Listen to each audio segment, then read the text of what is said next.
ఆంధ్రప్రదేశ్‌లో క్రీడా సంస్థలకు గావచ్చు, లేకపోతే క్రీడా మైదానాలకి కొత్త శోభ రాబోతుంది. విజయవాడలోని ప్రముఖంగా ఉన్న ఎన్టీఆర్ స్టేడియానికి కూడా ఒక పెద్ద స్టేడియంగా మార్చబోతున్నారు. దానికి రూపురేఖలు దిద్దడానికి ఇప్పుడే భూమి పూజ కూడా జరిగింది. మరోవైపు ఇదే రోజు ఆంధ్ర ఆడుదాం గతంలో ఏదైతే ఒక పెద్ద స్కామ్ జరిగిందో దానికి సంబంధించిన 40,00,00,000 వరకు స్కామ్ జరిగింది అనే ఒక విజిలెన్స్ రిపోర్ట్ కూడా సీఎంఓకి చేరిన పరిస్థితి.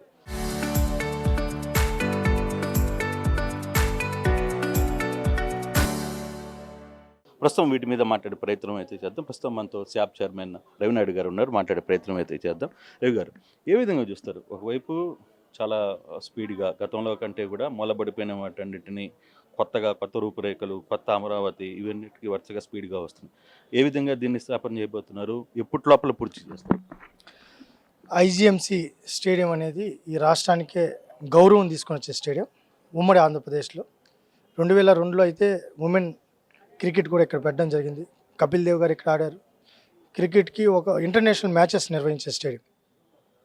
దురదృష్టవశాతం 2004 తర్వాత ఈ స్టేడియంకి మసక బారడం మొదలుపెట్టింది. పట్టించుకున్న నాదులు లేడు. ఒక పక్క మున్సిపల్ డిపార్ట్మెంటు, ఒక పక్క శాపు, క్రికెట్ అసోసియేషన్స్ ఎవరు తేల్చుకోలేని పరిస్థితిలో ఇష్యూస్ ఉన్నాయి. దాని తర్వాత 2014లో రాష్ట్రం విభజన తర్వాత ఈ స్టేడియం మీద దృష్టి పెట్టడం జరిగింది. అప్పటికే కొన్ని ఉన్న టెక్నికల్ ఇష్యూస్ వల్ల తీసుకోవాల్సిన టైంలో చొరవ తీసుకోలేదనేది అందరికీ అవగాహన ఉంది. దాని తర్వాత ఇది ఆగస్టు 15కో జనవరి 26కు జగన్మోహన్ రెడ్డి ప్రమాణ స్వీకారానికి పరిమితమైంది. అయితే మళ్ళీ నేను SAP చైర్మన్ అయిన తర్వాత ఇక్కడే ప్రమాణ స్వీకారం చేశాం. మీరు కూడా అక్కడ ఒక సీనియర్ రిపోర్టర్గా ఆ రోజు మీరు అడిగారు, ఐజీఎంసీ స్టేడియం రూపురేఖలు మారేది ఉందా లేదా మాటలకే పరిమితమా, చేతల్లో ఉంటుందా? చాలామంది SAP చైర్మన్లు చెప్పారు, చాలామంది స్పోర్ట్స్ మినిస్టర్లు చెప్పారు, మాటలకు పరిమితం అవుతారా, చేతల్లో చూపిస్తారని మీరు అడిగారు. ఏదైతే మీరు అడిగిన ఆలోచన అనుగుణంగా, క్రీడాకారుల కోరిక అనుగుణంగా, విజయవాడ ప్రజల అనుగుణంగా ఈ స్టేడియం రెన్యువేషన్కి ఆ రోజు శ్రీకారం చుట్టింది, ఆలోచన మొదలవ్వడం జరిగింది. అనేక ఇష్యూస్ ఉన్నాయి.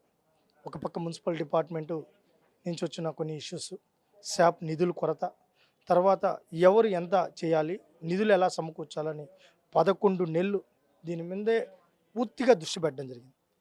ఎక్కడున్నా దీని మీదే దృష్టి పెట్టాం. నాకున్న అదృష్టం ఏంటంటే ముఖ్యమంత్రిగా చంద్రబాబు నాయుడు గారు, విద్యాశాఖ మంత్రి నారా లోకేష్ గారు ఏది అడిగినా కాదనలేదు. సార్ ఈరోజు ఈ స్టేడియం రెన్యువేషన్కి వెళ్దాం అనుకుంటున్నాం, ఆగస్టు 15, 26 ఏదైతే కార్యక్రమాలు ఇక్కడ కాకుండా అమరావతిలో పెట్టుకుంటే బాగుంటుందని ముఖ్యమంత్రి గారి దృష్టికి తీసుకెళ్ళటానే ఒక్క నిమిషం కూడా ఆలోచించకుండా అమరావతిలో పెట్టమని ముందుసారి కూడా చెప్పడం జరిగింది. ముందుసారి పెట్టాం. లోకేష్ గారు కూడా, సార్ ఖేలో ఇండియా నిధులు రాబట్టుకునే ప్రయత్నం చేస్తున్నాం, మేము కలుస్తున్నాం, మీరు కూడా కేంద్ర మంత్రిని కానీ మీరు కలిస్తే బాగుంటుందంటే దీనికోసమే ఢిల్లీకి వెళ్ళడం కూడా జరిగింది. కేంద్ర ప్రభుత్వం 20 కోట్లు శాంక్షన్ చేయడం జరిగింది. తర్వాత మున్సిపల్ డిపార్ట్మెంట్తో ఉన్న ఇష్యూస్, ల్యాండ్ ఇష్యూస్, వాళ్ళకి మాకు ఆంధ్ర క్రికెట్ అసోసియేషన్ చిన్ని అన్నను ఒప్పించి ఇది పూర్తిగా SAP హ్యాండిల్ చేస్తున్నాక వాళ్ళు కూడా వెనక్కి వెళ్ళడం. దాని తర్వాత మున్సిపల్ డిపార్ట్మెంట్ నారాయణ గారితో మాట్లాడడం 22 సార్లు ఇటు పద్మనాభ గారు, ధ్యాన్ చంద్ గారు కలెక్టర్ గారిని కూర్చోబెట్టుకొని వీసీలు మీటింగ్ పెట్టి సెక్రటరీలతో మాట్లాడిన తర్వాత ఒక కొలిక్కి వచ్చి ఒక MOU చేసుకోవడం జరిగింది. Maintenance by sports authority, land by municipal, ఇవన్నీ ఒక పర్ఫెక్షన్ చేసుకొని ఉన్న టెక్నికల్ ఇష్యూస్ అన్నీ క్లియర్ చేసుకొని 20 కోట్లు మున్సిపాలిటీ, 20 కోట్లు స్పోర్ట్స్ అథారిటీ, 20 కోట్లు సెంట్రల్ గవర్నమెంట్ ఫేజ్ 1 ప్రక్రియని ఈరోజు భూమి పూజ చేసాం. సంవత్సరం రోజులు డెడ్ లైన్ పెట్టుకున్నాం. ఫేజ్ 2 ఇంటర్నేషనల్ స్టాండర్డ్స్తో ప్రో కబడ్డీలు పెట్టుకోవాలన్నా, జిమ్నాస్టిక్ పెట్టుకోవాలన్నా, నేషనల్ గేమ్స్ పెట్టాలే విధంగా ఇంటర్నేషనల్ స్టాండర్డ్స్తో మల్టీపర్పస్ స్టేడియంస్ తీసుకొని వస్తున్నాం. ఫేజ్ 3లో నేషనల్ ఎక్సలెన్సీ సెంటర్కి అనుగుణంగా ఫ్రంట్ ఫేజు అడ్మినిస్ట్రేషన్ బిల్డింగ్స్, అదేవిధంగా ఫిజియో ఇవన్నీ కూడా అక్కడికి వచ్చేస్తాయి. రైఫిల్ షూటింగ్ కావచ్చు, ఇవన్నీ కూడా ఎరీనాస్ అన్నీ ముందు వస్తాయి. ఇది ఏ దానికి ఏది ఇష్యూలు లేకుండా 3 ఫేజుల్లో చేయాలనుకున్నాం. 3 ఫేజులు కూడా కొలాబరేట్ అయ్యి ఒక పద్ధతి ప్రకారం చేసుకొని ఇది దక్షిణాది రాష్ట్రాలకే తలమాలికంగా ఐజీఎంసీ స్టేడియం ఉండాలనే సంకల్పంతో ముందుకెళ్తున్నాం. ఇప్పుడు మీరు చెప్తున్నారు చాలా శాఖలు దీంట్లో ఇన్వాల్వ్ కావాల్సిన పరిస్థితి. అంటే గతంలో కూడా ఇదే మనం మాట్లాడుకున్నాం. అక్కడక్కడ మళ్ళీ సమస్యలు వచ్చాయి, మళ్ళీ కురీలు పడ్డాయి. తర్వాత మళ్ళీ ఇప్పుడు మీరందరూ ఏకం అవుతున్నారు. మేమందరం కలుస్తున్నాం. దాంట్లో ఇబ్బంది లేదు అని.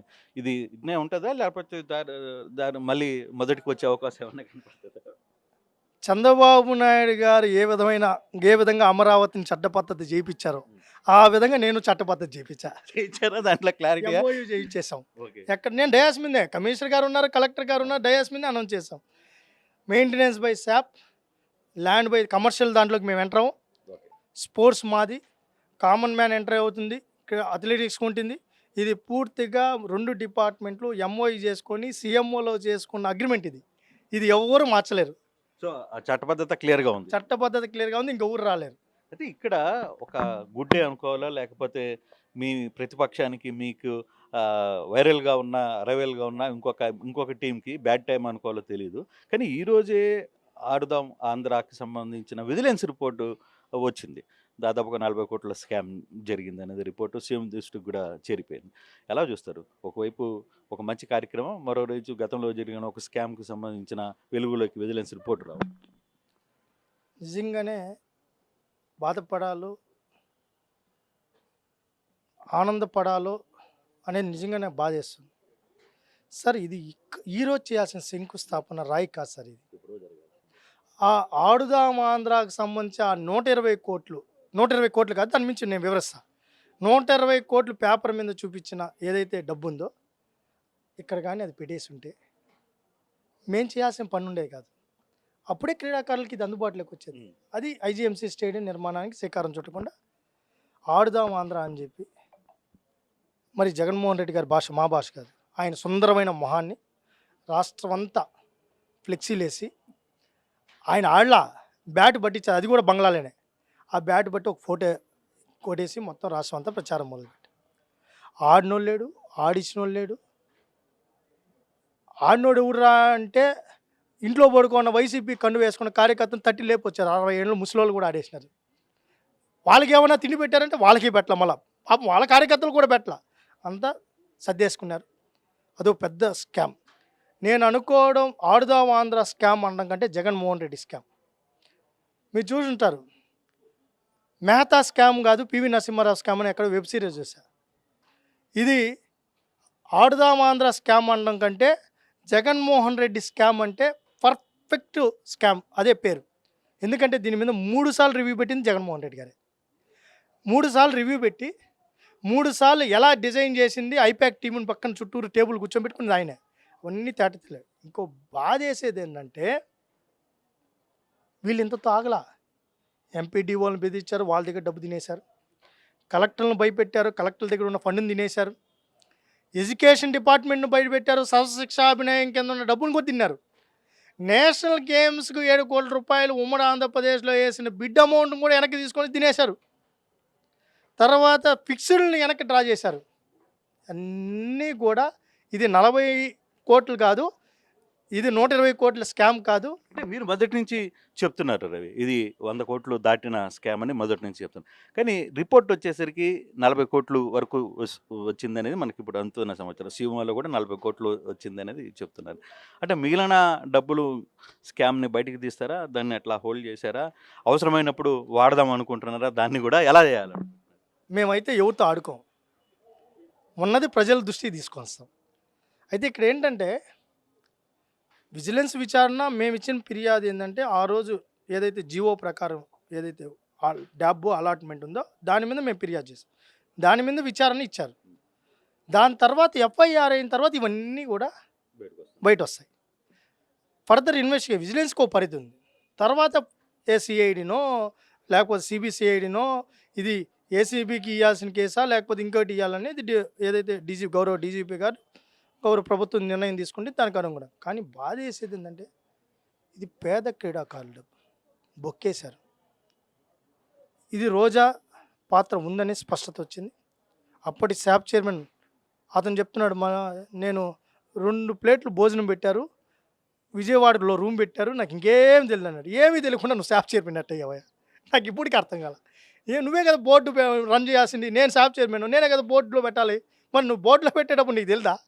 చదువుకోకుండా పెట్టావా? సీఎం గారితో పక్కన కూర్చున్నప్పుడు తెలుదా? అది ముందు రివ్యూ ఇస్తారు కదా, తెలీదా? నంగనాచి మాటలు మాట్లాడతారు, బద్ద మాటలు మాట్లాడతారు ఆయన. రోజా గారు పడి పడి దొల్లాడుతూ ఉంది.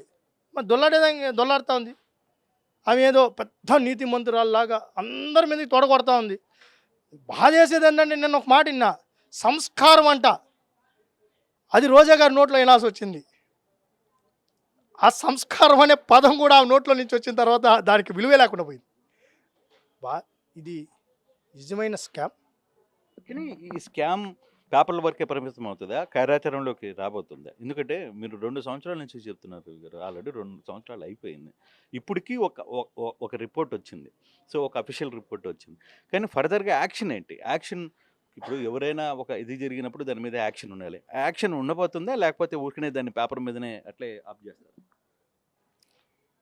మాకు రాజకీయ కక్ష సాధింపులు లేవు కానీ, పేదలకు ప్రజాధనాన్ని మటుకు దుర్వినియోగం చేసిన వాళ్ళని మటుకు ఎవ్వరిని వదిలిపెట్టం. ఒక రోజు లేట్ అయింది, లేట్ అయినంత మాత్రం జబ్బరు జరుచుకోవాల్సిన పని లేదు. తప్పు చేయనిట్టు కాదు. మా దగ్గర వాళ్ళు మాతో లేని స్కాములు చూపించి అరెస్టులు చేయము.